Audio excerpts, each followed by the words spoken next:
ఈ దేశంలో ప్రజలు ఎప్పుడు మత్తులో ఉంటారు. 200 ఏళ్ల క్రితం బ్రిటిషర్లు చెరుకు తోటలో పనిచేయడం కోసం కొన్ని వేల మంది భారతీయులను ఈ ద్వీపానికి తీసుకొచ్చి పడేశారు. ఇప్పుడు వాళ్ళు ఏమయ్యారు? బ్రిటిష్ సామ్రాజ్యానికి స్వతంత్రం లభించాక రాస్తాఫారియన్ లాంటి కొత్త మతాలను ఏర్పరిచి ప్రముఖ సంగీత విద్వాంసుడు బాబ్ మార్లే లాంటి వాళ్ళతో, పరుగుల రారాజు చిరుత హుసేన్ బోల్ట్ గారితో, గాలి సునామీ క్రిస్ గేల్ లాంటి ఎంతోమంది ప్రపంచ ప్రసిద్ధిగాంచిన క్రీడాకారులు అందించింది జమైకా దేశాన్ని ప్రపంచ యాత్రికులు నాన్వేషణ కళతో ఎక్స్ప్లోర్ చేద్దాం రండి.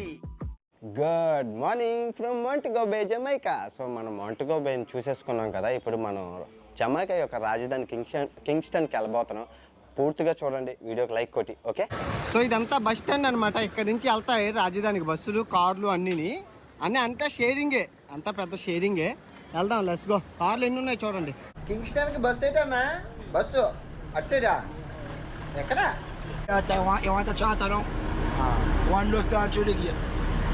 మొత్తానికి బస్సులోకి వచ్చాను. ఆల్మోస్ట్ వచ్చి 1:45 అయింది. ఇంకా బస్సు కదలలేదు. బస్సు అంతా నిండాలంట. లగేజ్ పెట్టుకోవడానికి ప్లేసులు ఉండవట ఇక్కడ. లగేజ్కి మనం ఒక సీట్ కొనాలి. ఇప్పుడు 750 రూపాయలు ఒక సీటు. ఈ సీట్ కూడా 750 రూపాయలట. 1500 పెట్టి కొన్నాను. ఇప్పుడు నేను వెళ్తున్న కింగ్స్టన్ భయంకరమైన ప్లేస్. ఎవరు వెళ్ళరు, టూరిస్టులు వెళ్ళరు. కింగ్స్టన్ అంటే క్రైమ్తో కూడుకున్నది. మొత్తం మాఫియా, మొత్తం అందరూ అక్కడే ఉంటారు అనమాట. పెద్ద పెద్ద ఇల్లు కట్టుకొని ఒక్కొక్క మాఫియాకు ఒక టీం ఉంటుంది, ఒక గ్యాంగ్లు ఉంటాయి. గ్యాంగ్ వార్లు మొత్తం అదొక టైప్ ఆఫ్ అబ్బా. అక్కడికి ఎవరు వెళ్ళరు. ఇప్పుడు మనం వెళ్తున్నాం వీడియో పర్పస్. ఎంత బేగా చేసుకొని అక్కడి నుంచి వెళ్ళిపోవాలి. బస్సు నిండినా తీయట్లేదు. 3 గంటలు అయింది. Over load, over speed. అసలు జర్నీ ఎలాగా నరక్కండి బాబోయ్. మొత్తానికి ఎలాగైందో నరక్కండి జర్నీ. తొక్క తీసింది. చూడండి ఇక్కడ ఎలాగుందో రాజధాని బస్ స్టాండ్. మామూలుగా లేదు. ఇక్కడ 2 హాస్టళ్ళు ఉన్నాయి ఈ రాజధానిలోని. ఒక హాస్టల్ బుక్ అయిపోయింది. ఇంకో హాస్టల్ సిటీకి 20 కిలోమీటర్ల దూరంలో ఉంది.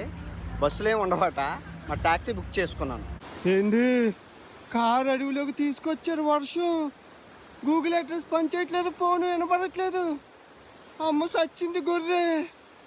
అమ్మ బాబోయ్. Good morning from Jamaica. ఎన్ని కష్టాలు పడి వచ్చినందుకు స్వర్గానికి దారి, జలపాతాల జానికి. మొత్తం జలపాతం, పెద్ద జలపాతం ఇదిగో అక్కడ ఉంది. మీకు చూపిస్తాను. నిజంగా స్వర్గం అనే చెప్పాలి. ఈ హాస్టల్ కాదు, ఇది స్వర్గం. బాగా డబ్బున్న ఆయన ఫామ్ హౌస్ని హాస్టల్ కింద చేసుకున్నారు. ఖాళీగా ఉంటే పురుగులు పట్టేస్తుందని. నిజంగా చెప్తున్నాను, రాత్రి ఎన్నో కష్టాలు పడి వచ్చాను అనమాట. మీరు నమ్మరు, చాలా కష్టాలు పడి వచ్చాను. స్వర్గం ఇది. స్వర్గం అంటే స్వర్గం. తక్కువ డబ్బుల్లో స్వర్గం అంటే ఇది. కిచెను,